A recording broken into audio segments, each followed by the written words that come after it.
Hello అండి. నా పేరు మహతి. నేనిప్పుడు చెప్పే కథ చాగంటి ప్రసాద్ గారు రాసిన 'చిద్విలాసుడు'. అతను చాలా కాలం తర్వాత బస్టాండ్లో కనిపించాడు. నేను చూడనట్టు నటించాను. ఎక్కడ నుంచి చూశాడో నన్ను. పరిగెత్తుకుంటూ వచ్చి పట్టేసుకున్నాడు. ఎంతకాలం అయిందో శ్రీను నిన్ను చూసి అంటుంటే మొహంలో ఆనందం. సంయుక్త బాగుందా? పిల్లాడెలా అన్నాడు అంటూ నా గురించి అడుగుతున్నాడు. అదే హుషారు, అదే నవ్వు. జీవితాన్ని ఈజీగా తీసుకునే అతన్ని చూస్తే ఇప్పటికీ నాకు ఆశ్చర్యమే.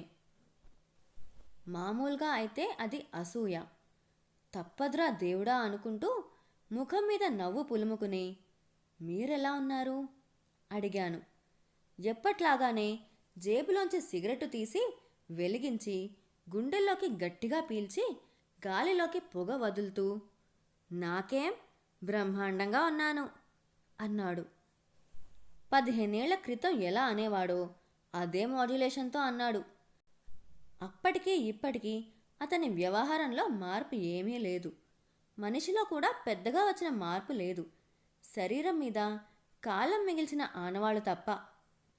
మీ పిల్లలు ఎలా ఉన్నారు అని అడిగే లోపున నీ ఫోన్ నంబర్ ఈ శ్రీను అంటూ మొబైల్లో టిక్ టిక్ మని అనిపించి దాన్ని జేబులో పడేసుకొని నేను ఎక్కాల్సిన బస్సు వచ్చేసింది, ఫోన్ చేస్తాను అంటూ హడావిడిగా కదులుతున్న బస్ ఎక్కి వెళ్ళిపోయాడు. భలే మనిషి సన్యాసి, పేరుకు తగ్గ మనిషి. బాదరబందీలు ఉన్న పట్టనట్టు తిరిగే సర్వసంగ పరిత్యాగి. సన్యాసి అనే పేరే విచిత్రంగా అనిపించి ఒకసారి అడిగితే మా అమ్మకి చాలా కాలంగా పిల్లలు పుట్టలేదుట. ఒకరోజు ఒక సన్యాసి మా అరుగు మీద కూర్చున్నాడుట. అతన్ని చూసి జాలిపడి మా అమ్మ అన్నం పెట్టిందిట. తృప్తిగా తిని త్వరలోనే కడుపు పండుతుంది, ఒక పిల్లాడు పుడతాడు అని చెప్పి వెళ్ళిపోయాడట. తర్వాత నేను పుట్టాను, అందుకే నాకు సన్యాసి అని పెట్టుకుంది అని చెప్తూ చిద్విలాసంగా నవ్వాడు. నా అంత ఆనందంగా ఉండేవాడు మరొకడు లేడు అనేలా నవ్విన ఆ నవ్వు నా మస్తిష్కంలోంచి చెరిగిపోలేదు. అంతలా నా మనసులో ముద్ర వేశాడు. 15 ఏళ్ల క్రితం మొదలైన మా పరిచయం ట్రాన్స్ఫర్ మీద ఈ ఊరు వచ్చే వరకు సాగింది. బలవంతాన నా ఆలోచనల్లో చొరబడ్డ ఆ పెద్ద మనిషి నన్ను గతంలోకి లాక్కెళ్ళాడు. ఆ రోజు శనివారం, ఆఫీసు హాఫ్ డే సెలవు. నేను వచ్చేసరికి సంయుక్త గోడ అవతల ఉన్న ఒక కొత్త ఆమెతో మాట్లాడుతోంది. నేరుగా బాత్రూంలోకి వెళ్ళి స్నానం చేసొచ్చి కారు నేను ఎదురుగా కూర్చోబెట్టుకుని లెక్కలు చెప్పడం మొదలుపెట్టాను. సంయుక్త లోపలికి వస్తూ కాఫీ తాగారా అని అడిగింది.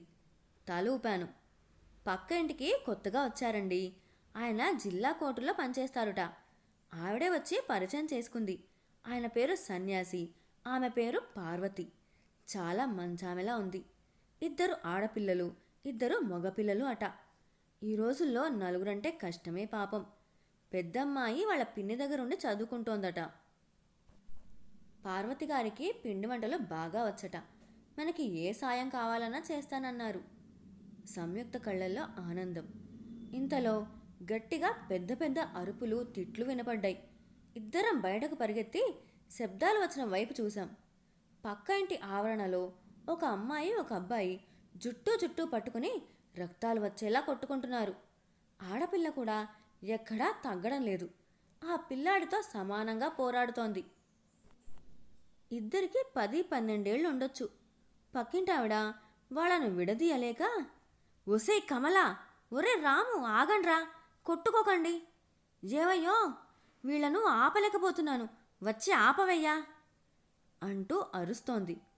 మేము చూస్తున్నామని ఆమె గమనించినట్టుంది. సిగ్గుపడుతూ మొహం కిందకు దించేసుకుని మొగుడి కోసం లోపలికి వెళ్ళింది. ఆ పిల్లలిద్దరూ మట్టిలో దొర్లుతున్నారు. కాసేపు అయ్యాక అలిసిపోయి ఆయాసపడుతూ అక్కడే మట్టిలో వెలకిలా పడుకుని ఆకాశం కేసి చూస్తున్నారు. ఇంతలో నడుమీద వేలాడుతున్న లుంగీతో పైభాగంలో ఏ ఆచ్ఛాదన లేకుండా నోటిలో కాలుతున్న సిగరెట్టుతో 45-50 ఏళ్ల మధ్య వయస్కుడు తాయితీగా నడుచుకుంటూ వచ్చి ఎరా నాన్నా, ఏమ్మా అమ్ములు, దెబ్బలు తగిలాయా? ఎందుకు నాన్న అల్లరి అంటూ వాళ్ళను ప్రేమగా మందలించి లేవదీసుకుని లోపలికి వెళ్ళి తలుపు వేసుకున్నాడు. ఛే! ఎలా కొట్టుకున్నారో అనాగరికంగా! ఇలాంటి సంత తెచ్చిపెట్టాడు మన పక్క ఓనరు అన్నాను సంయుక్తతో. నా మాట పట్టించుకోకుండా, ఆ కూలిపోయేలా ఉన్న ఇంట్లో ఎలా ఉంటారో పాపం.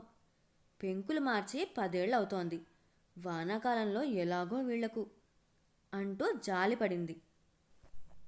నేను తన మాటలు పట్టించుకోకుండా నా కొడుకు చేసిన లెక్కలు చూస్తూ, వాడు తప్పు చేసినప్పుడల్లా వాడిని మందలిస్తూ, శ్రద్ధగా చదవకపోతే ముందు ముందు ఎంత కష్టపడవలసి వస్తుందో మధ్య మధ్యలో వాడికి ఉపదేశిస్తున్నాను.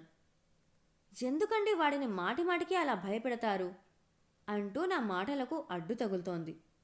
నువ్వు మాట్లాడకు, నీకు తెలీదు. శ్రద్ధగా చదువుకోకపోతే చాలా కష్టం. చూస్తున్నావుగా బయట ఎంత కాంపిటీషనో అంటూ తనను మాట్లాడనివ్వలేదు. బాగా చదువుకొని సరిగ్గా సెటిల్ అవ్వకపోతే పిల్లాడి జీవితం ఏమైపోతుందో అనే భయం నన్ను వెంటాడుతూ ఉంటుంది. ఎన్నో కుటుంబాలలో పిల్లలు సరిగా స్థిరపడకపోవడం వలన పెద్దలు మనశ్శాంతి కోల్పోవడం చూశాను. అందుకే తెలియని భయం, బెంగ, టెన్షన్. ఎంత ప్రయత్నం చేసినా ఆ భయాన్ని వీడలేకపోతుంటాను.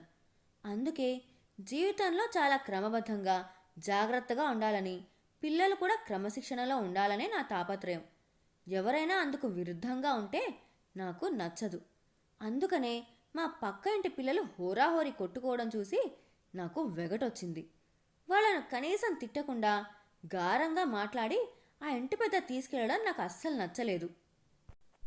కారు నేను వాళ్ళ ఇంటి వైపుకు వెళ్లకుండా ఆపమని సంయుక్తకు చెప్పాలి. లేకపోతే క్రమశిక్షణ లేకుండా వీడు కూడా వాళ్ళలా తయారవుతాడు అనే మరో అదనపు భయం నాకొచ్చి చేరింది.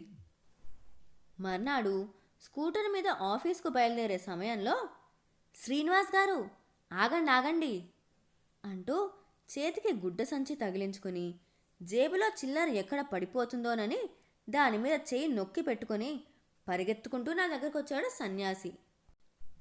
వంటి మీద మాసిపోయిన చొక్కా, మడమల పైకి పోయిన ప్యాంటు చూసిన నాకు చిరాకేసింది. శ్రీనివాస్ గారు, మేము మీ పక్క ఇంట్లో కొత్తగా దిగాం. మా ఆవిడ, మీ మిసెస్ గారు అప్పుడే ఫ్రెండ్స్ అయిపోయారు. అన్ని విషయాలు మాట్లాడేసుకున్నారు అంటూ అవసరం లేకపోయినా గట్టిగా నవ్వుతూ, చేతులు పైకి క్రిందకు ఊపుతూ, వీధిలో అందరికీ వినబడేలా గట్టిగా మాట్లాడుతూ తన పేరు, ఉద్యోగం, కుటుంబ విషయాలు ఏకరువు పెడుతున్నాడు. ఆఫీస్కు టైం అవుతోందని 2 సార్లు వాచి చూసుకున్నాను. అయినా ఆ జీవి గమనించలేదు. తన ధోరణి తనదే అన్నట్టుగా మాట్లాడుతున్నాడు. నా ఇబ్బందిని అరుగు మీద నిలబడ్డ పార్వతి గమనించినట్టుంది. అయ్యో, ఆయనకి ఆఫీస్కు టైం అవుతున్నట్టుందండి అని మొగుడికి హింటిచ్చింది. అప్పుడు ఆయన గారు బాహ్య ప్రపంచంలోకి వచ్చాడు. అయ్యో, మీకు టైం అవుతుందనుకుంటా. మీ ఆఫీస్ కూడా మా ఆఫీస్ దగ్గరే, వెళుతూ మాట్లాడుకుందాం అంటూ మొహమాటం లేకుండా నా స్కూటర్ వెనకాల ఎక్కేశాడు. ఇదేం మనిషో, అనుమతి తీసుకుని ఎక్కాలన్న కనీస కర్టసీ లేదు అని మనసులో విసుక్కుంటూ వాహనం ముందుకు పోనిచ్చాను. వెనకాల కూర్చుని ఆఫీసు వచ్చే వరకు మాట్లాడుతూనే ఉన్నాడు. నేను ఊకొడుతూనే ఉన్నాను.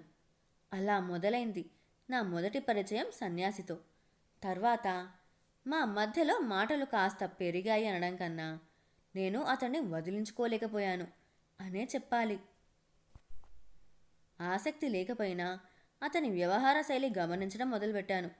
దరిమిలా సన్యాసికి జీవితం పట్ల ఏమాత్రం పట్టింపు లేదని అర్థమైంది. ఖాళీగా తన ఇంటి అరుగు మీద కూర్చుని సిగరెట్టు కాలుస్తూ 4-5 సార్లు కాఫీలు తాగుతూ వీధిలో వెళుతున్న వాళ్ళను పలకరిస్తూ ఉండడం చాలాసార్లు చూశాను. ఆదివారం వస్తే చాలు ఇంటిలిపాదిని తీసుకుని సినిమాకి పోయేవాడు. సమాజంలో పెరుగుతున్న జీవన ప్రమాణాలు, తగ్గిపోతున్న డబ్బు విలువ అతనికి పట్టవా అనిపించేది. ఆర్థిక ఇబ్బందులు నాకు పెద్దగా లేనప్పటికీ ఎప్పుడు డబ్బు అవసరం వస్తుందో అని టెన్షన్ పడుతూనే ఉంటాను. ఆచితూచి అడుగులు వేస్తూ పొదుపుగాను క్రమశిక్షణతో ఉండడం నా నైజం. జీవితం పట్ల బాధ్యత, భవిష్యత్తు పట్ల భయం నన్ను అలా చేసినట్టుంది. అలాంటి నాకు సన్యాసి ఒక ప్రశ్నార్థకం. పార్వతి మాటలని బట్టి అతనికి జీతం డబ్బులు తప్ప వేరే ఏం ఆదాయం లేదని తెలిసింది. అయినా ఈ జీవి డబ్బుల కోసం ఏనాడో ఇబ్బంది పడినట్టు కనబడేవాడు కాదు. నన్ను ఎక్కడ అప్పు అడుగుతాడో అని భయపడుతూ ఉండేవాడిని. అందుకే అతని ఆర్థిక పరిస్థితుల గురించి అస్సలు అడిగేవాడిని కాదు. ఎప్పుడూ సంతోషంగా ఉండే అతన్ని చూస్తూ ఉంటే నాలో ఎన్నో సందేహాలు రేగేవి.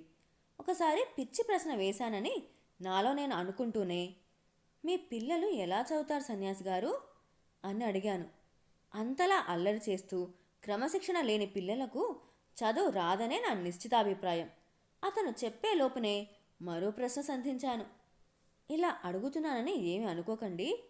ఈ రోజుల్లో 4 పిల్లలంటే మాటలా? ఎందుకు జాగ్రత్త తీసుకోలేదు? చిన్న చిన్న కుటుంబాలమైన మేమే సంసారాన్ని కష్టంగా లాగుతున్నాం. మీరు 4 ఎలా పోషిస్తున్నారా అని సందేహంగా అడిగాను. వెంటనే గట్టిగా ఒక నవ్వు నవ్వి జేబులోంచి చార్మినార్ సిగరెట్టు తీసి నోట్లో పెట్టుకుని అగ్గిపుల్లను పెట్టె మీద పెట్టి సర్రమని గీత గీసి చాలా స్టైల్గా సిగరెట్టు ముట్టించి గుప్పున ఒక దమ్ములాగి, చూడు శ్రీను అంటూ ఏకవచన సంబోధనలోకి దిగాడు అని నేను గమనించే లోపునే, నువ్వు నాకన్నా చిన్నవాడివని చనువుగా అనేశాన్లే, ఏమీ అనుకోకు అని చెప్పడం మొదలుపెట్టాడు. మొదటి సంతానం ఆడపిల్ల పుట్టగానే మా అమ్మ మగపిల్లాడు కావాలని గోల పెట్టింది. 2వ వాడు సూరిగాడు పుట్టాడు. మరింకేం అన్నాను, ఎందుకు ఆపలేదు అనే ఉద్దేశంతో. ఆపరేషన్ నువ్వు చేయించుకో అంటే నువ్వు చేయించుకో అని పార్వతి నేను దెబ్బలాడుకున్నాం. ఈలోగా ఒక శుభ ముహూర్తాన కవల పిల్లలు పుట్టేశారు. ఏం చేస్తాం, అంతా ఆ పరమాత్ముడి లీల అని భళ్ళున నవ్వి గాల్లోకి చూశాడు. ఒళ్ళు మండిపోయింది అతని ధైర్యానికి. నాకు ఆ కుటుంబం అంటే పెద్ద ఇష్టం లేకపోయినా సంయుక్తకు పార్వతి ఎంతో ఆసరాగా ఉండేది. నేను ఆ ఊళ్ళో ఉండగానే పెద్ద కూతురుకు సంబంధాలు చూడటం మొదలుపెట్టాడు సన్యాసి. వీళ్ళ ఆర్థిక స్తోమతకు పిల్ల పెళ్ళి ఎలా చేస్తారో అనుకుంటూ ఉండేవాడిని. మిస్టరీగా ఆ అమ్మాయి పెళ్లి జరిగితే అది హిస్టరీగా మిగిలిపోతుంది నవ్వుకునేవాడిని. కనీసం ఒక పూట భోజనం కూడా సరిగా పెట్టలేని వాళ్ళు అల్లుడు వస్తే ఎలా చూస్తారో కదా అని సంయుక్తతో అంటే, వాళ్ల తిప్పలేవో వాళ్ళు పడుతున్నారు, ఏ సాయం చేయకపోగా అలా వెటకారంగా మాట్లాడడం తప్పండి పాపం అని నన్ను మందలించేది. కారుణ్యని ఐఐటి ఫౌండేషన్కి కోచింగ్ ఇప్పించాలని ఈ ఊరికి ట్రాన్స్ఫర్ అప్లై చేశాను. వెంటనే వచ్చింది. మేము ఊరు విడిచి వెళ్ళిపోతున్న రోజున చాలా బాధపడిపోయారు సన్యాసి దంపతులు.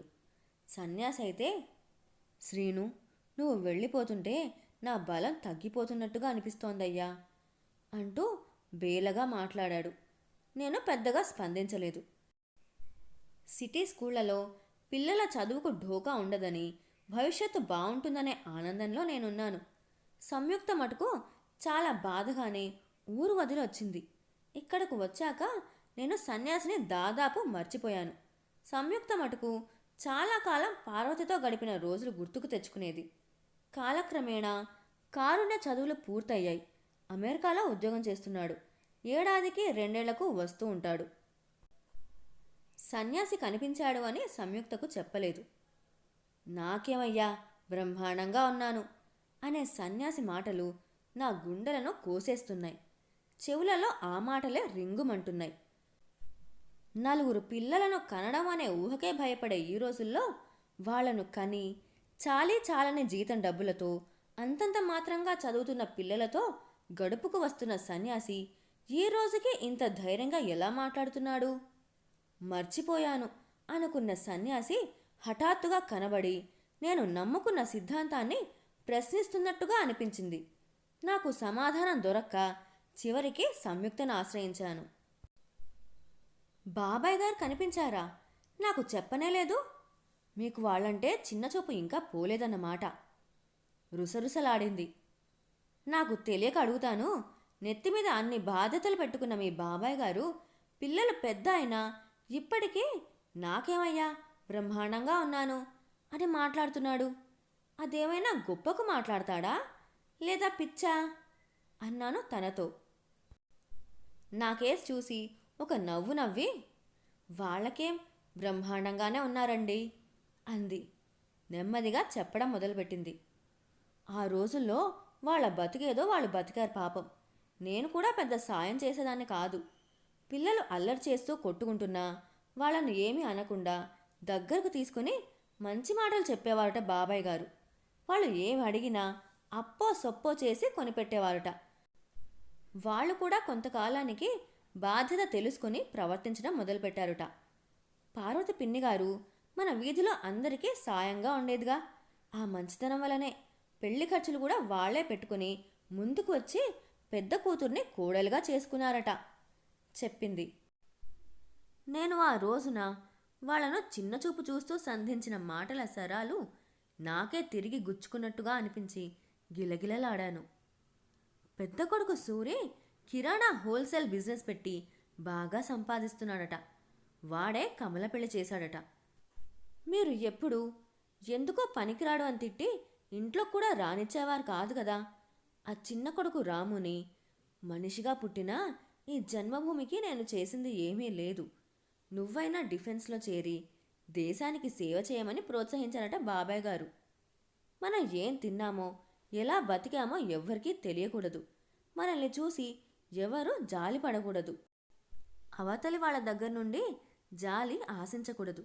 అలా ఉంటే దేహి అని అందర్నీ అడగాలనిపించి దానికి అలవాటు పడిపోతాం.